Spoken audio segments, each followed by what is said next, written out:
Question: ఏ సంవత్సరం నాటికి Bharat nuclear సామర్థ్యాన్ని 100 గిగావాట్లకు పెంచాలని కేంద్రం లక్ష్యంగా పెట్టుకుంది? ఆన్సర్: 2047 సంవత్సరానికి.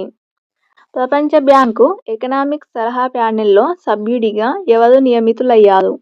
ఆన్సర్: రాయ్ చౌదరి. అలాగే నెక్స్ట్ క్వశ్చన్: ప్రపంచ హోమియోపతి దినోత్సవాన్ని ఎప్పుడు నిర్వహిస్తారు? ఆన్సర్: ఏప్రిల్ 10న. జర్మనీ ఫ్రీడమ్ ప్రైజ్ 2024 పొందిన అలెక్సీ నావల్నీ, అతడి భార్య యూలియా నావల్నియా ఏ దేశానికి చెందినవారు? Answer: Russia. Next question: Ukraine peace summit 2024 ఏ దేశంలో జరగనుంది? Answer: Switzerland. భారత్లో బ్రిటిష్ నూతన హైకమిషనర్గా నియమితులైన తొలి మహిళ?